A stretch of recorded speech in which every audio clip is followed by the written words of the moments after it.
Welcome back to State of the FBS. I'm Micah, and today I'm going to be going through my full college football playoff bracket. We're just about 24 hours away from the entire thing kicking off with Alabama at Oklahoma, so I'm excited to run through this. There's a lot of great potential matchups in here, some really elite teams, as you would hope, with a playoff, and I'm really excited to watch it all unfold over the next few weeks. If you guys are too, make sure to subscribe to the channel. I'll have videos on pretty much everything going on, and if you are enjoying the videos, I really do appreciate that, and a like and subscribe would absolutely help me out. But let's jump right into this with the first round. I already did a video predicting first round games earlier this week, so I'm not going to spend too much time on these, but we're going to start with 12-5, JMU, Oregon. It's Autzen at night. I think that really favors Oregon. Evan Stewart, Gary Bryant, DeCorian Moore, all listed as questionable. If they play, I think Oregon even more so. JMU needs this to be a very condensed game so they can run the ball. I just don't think Oregon's going to let them do that. So give me the Ducks in that one. Alabama, Oklahoma, we've seen this once already. Oklahoma winning 23-21. They did it by forcing turnovers. 3 turnovers forced by the Sooners. This is really where Ty Simpson started to kind of go on that downward spiral towards the end of the year. Has looked rough. Alabama's been really banged up. We don't know how healthy those guys necessarily are now. Is Josh Cuevas close back to 100%? Probably not. What are you going to get from Parker Brailsford? A lot of banged up players for Alabama, and I've seen Brent Venables' teams now 2 years in a row with him at Oklahoma really be able to get to Alabama and force turnovers. So I think they can do the exact same thing, and the offense can do just enough to get it done. So give me Oklahoma over the Crimson Tide. Then Tulane traveling to Ole Miss. They got smoked there at the start of the season, 45-10. I don't know that it will be that bad, but I think Ole Miss gets it done again. They have full focus on Tulane. This is not a look-ahead spot. I know Lane Kiffin's gone, but the offensive personnel is still really good. Trinidad Chambliss has been great at taking care of the football this season. Ole Miss is top 20 in the country as far as least amount of turnovers. So if you're Tulane and you're trying to go in and cause chaos, I don't think that's really going to happen. This Ole Miss defense under Pete Golding should be just fine since he's the new acting head coach, and this defense really silenced Tulane last time these two teams played. Tulane's going to need an electric game from Jake Retzlaff. I don't know that he quite has that in him in this environment against Ole Miss. So give me the Rebels. And then finally, Miami traveling to Kyle Field to take on A&M. By far the biggest and loudest environment Miami will play in so far this season. Texas A&M can beat you in so many different ways. Casey Concepcion, Mario Craver, Le'Veon Moss, Ruben Owens are all elite weapons on this offense. It's a good offensive line. Marcel Reed has been a little mistake-prone down the stretch. 8 touchdowns, 4 interceptions in his last 4 games. Had the multi-turnover game against Texas. Has been a little shaky in big spots at times, but I do think he has the ability to really take you over the top 2 when he's on. Now, Miami has been good at limiting scrambling quarterbacks. They didn't allow a lot of rushing yards to really any QB they played this season. So I think maybe they can take that part of Reed's game away, but still with maybe designed runs and then the amount of weapons A&M has outside of that, I think it's still going to really help them out, and the home field environment. Miami is a really physical team. If they can play their brand of football, I think that'll keep this game closer. It's going to be hard to out-physical a Mike Elko team, though. Malachi Toney has to be great in this one for the Hurricanes. He is an extremely, extremely talented player, super dynamic freshman, and he says he's made for these moments. We'll see if he is indeed, because I think if A&M can shut him down, there isn't a lot else to really go to on this Miami offense. I know CJ Daniels has been pretty productive at times so far this season, and then Mark Fletcher, Charmar Brown have both been hot and cold at points this season too. But if you take away Toney, this offense really starts to struggle. Can Carson Beck not turn the football over? He's really struggled with that in big games throughout his career, but recently he's been playing good football, 11 touchdowns, just 1 pick in his last 4 games. If you get a Carson Beck that doesn't turn the football over and you can out-physical A&M, that's your path to victory. I just think, like I said, it's too hard to out-physical a Mike Elko team, especially A&M can beat you in so many different ways. Haven't even mentioned the pass rush, maybe the best in the nation, led by Cassius Howell in College Station. So give me Texas A&M to move on to the second round. Speaking of the second round, into the quarterfinals, Oregon, after the win over JMU, would be taking on Texas Tech. This is such a fun game. This is a really good, big Oregon offensive line going up against some really elite athletes in the Texas Tech front 7. David Bailey, Romello Height are both great off the edge. Bailey especially is an athletic freak.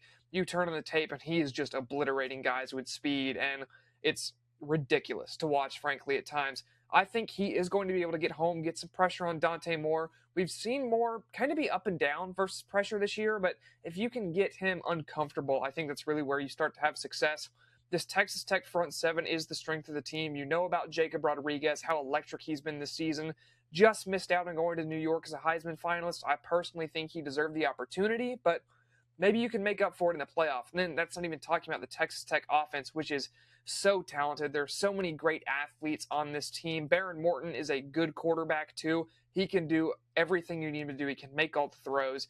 Then for Oregon, if your receivers are healthy by this point, that's where you stress Texas Tech. They're a little bit weaker on the back end, so if you can just give Dante Moore a little bit of time to throw, attack down the field, let your receivers open up and get in space, I think you have to set it up with a run game. You have to get likes of Noah Whittington going first. But if you can do that and then start working off play action, let your receivers go to work, I think you can stress the Texas Tech defense enough. And then we've seen Tech struggle in the red zone all year, especially the first game against BYU. They could not finish once they got down to the red zone. I think if Oregon can limit them in a similar fashion, Oregon is a team that can finish in the red zone. So I think the Ducks can have the edge on that side. And then Dan Lanning, I know has struggled versus the Kalen DeBoers of the world, but I think against Joey McGuire, he has the coaching edge in this one too. So give me the Ducks over Texas Tech, though I think that would be a very close, very competitive game.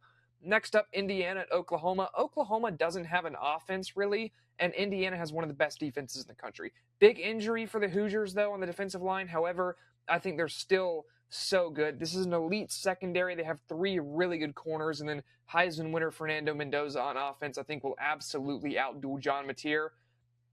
I wish we had pre-injury John Mateer back. He was lighting it up at the start of the season, but unfortunately, he just appears to be what he is at this point, and that's not good enough, frankly, to win these playoff games for Oklahoma. So I think it's nice to see Oklahoma back in these type of games. A very different version of Oklahoma, too, with stout defense and no offense, as opposed to high-flying offense and no defense in Lincoln Riley days. But I think either recipe not good enough to get past Coach Sig in Indiana. So give me the Hoosiers to move on to the semifinals.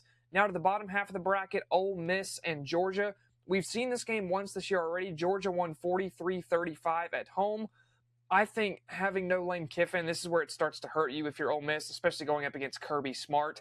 This Georgia team is just dialed right now. There's a little bit of struggle on the offensive side. You wonder if Gunnar Stockton's going to hold you back some, but Zach Branch has been on it. The run game has been good. This defense is in championship form right now. They are playing lights out. It looks like a Georgia defense. It feels like a Georgia defense. Ellis Robinson, Ellis Island out there has been playing some great football. CJ Allen, side-to-side athlete. I think him getting healthy, too, will really help out the Bulldogs. The first-round bye, I think, is absolutely, maybe quite literally, what the doctor ordered for them. But Kirby Smart, too, huge coaching edge, I think, over Pete Golding. Give me the Bulldogs in the Sugar Bowl. Then in the Goodyear Cotton Bowl Classic, we have Ohio State for the second year in a row playing a team from Texas in Arlington. Went pretty well for the Buckeyes last year against Texas. Obviously had the electric scoop and score at the end of that game, the fumble recovery, but I do think they win this one too. Texas A&M, as good as their pass rush is, I think Ohio State's offensive line can hold up enough. We saw them really struggle versus Indiana. It's a different type of attack with A&M versus Indiana. Indiana's more big, powerful, physical. A&M is going to come at you with speed, and I think that Ohio State's slightly better equipped to handle that speed than pure power. They have tackles with fairly good movement skills. Julian Sayin, I think, is going to be able to pick this secondary apart a little bit. Will Lee is good on the back end, but these Ohio State receivers are so good that they can separate against most of the A&M DBs. They can find those open spots. I think Sayin can get it to him. And then we've seen how elite the Ohio State defense is all season. People talk about Indiana holding Ohio State to 10. Well, Ohio State held Indiana to 13.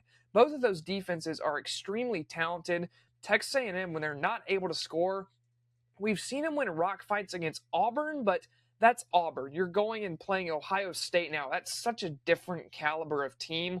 I think they're going to struggle if they go into this low-scoring affair. Ohio State can absolutely still score. So give me the Buckeyes over Texas A&M, Ryan Day, and the Buckeyes move on to the CFP semifinal for the second consecutive year. Now into those semifinals, Oregon taking on Indiana. Another game we've seen already this season. In Eugene, Indiana won it 30-20.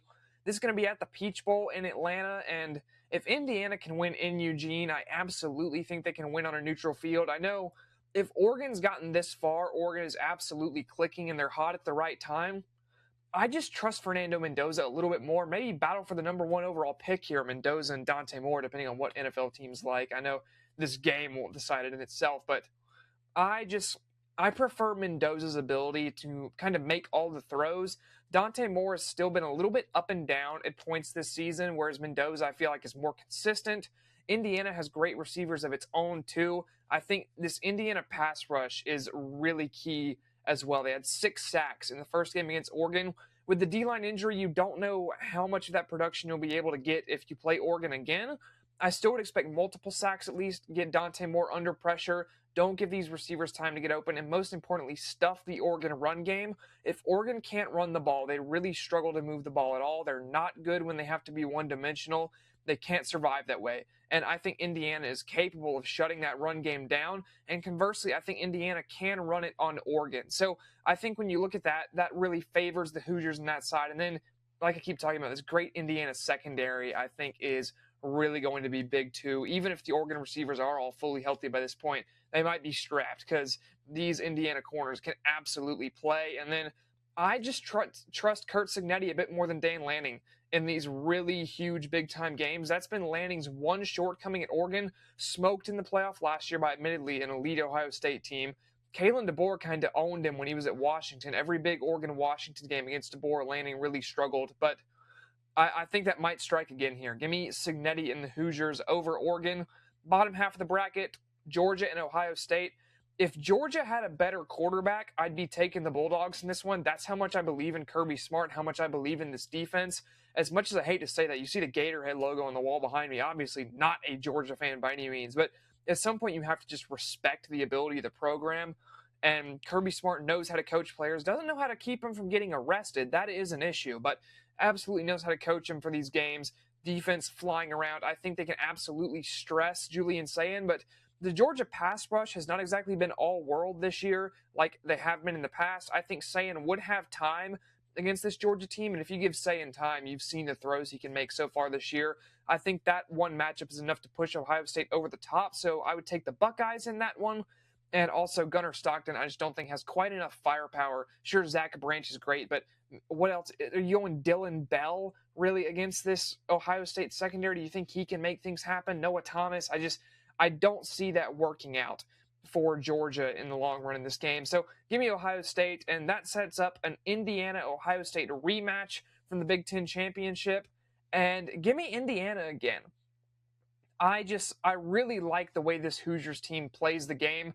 Ohio State, definitely the more talented team on paper. Guess what? Football games are not played on paper. They're played on fields. And on fields, Kurt Signetti teams have not been losing very much the last 2 years. This year, they haven't lost at all. And Fernando Mendoza, I still trust more than Julian Sayin. He got smoked at the start of the Big Ten Championship game. Bounced right back up, rebounded, made some electric throws in that game. I think that Indiana has the ability to do that again. Now, I would like to see the defense play a little bit better in the front half of the field in their own territory or in Ohio State territory, because the Buckeyes a lot of time were able to cross that midfield line and then shot themselves in the foot. Obviously, the missed kick, the turnovers on downs, that kind of stuff, you feel that Ohio State would be able to correct in a second matchup, and I think you're going to need to play, I keep wanting to call it half-court defense. This is not basketball. Play better defense on that side of the field, and then I would say you need a little bit more from your offense. I would say you want at least 20 going into that game.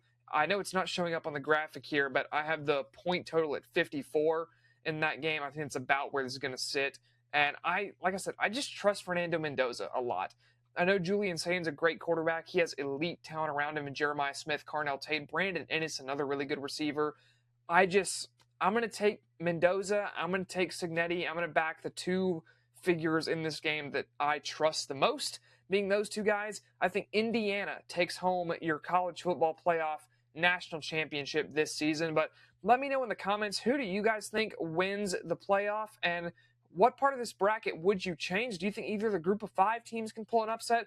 I would say if there was one I flip-flopped on the most, it was probably the Oregon-Texas Tech game. I could see that being either team incredibly close. If Texas Tech can capitalize in the red zone, I think that might be enough to flip that one for me. But like I said, let me know what you would change. If you have a team in this, I'm very jealous of you. Let me know how you think your team is going to fare. And like always, we'll be back to break this down as playoff games happen. I can react to If I messed something up, if I was wrong, we can reflect on that as a little group together on here. But if you do enjoy the videos, make sure to like and subscribe. Like I said earlier, I really do appreciate it. But that is it for today. I will see you guys next time on State of the FBS.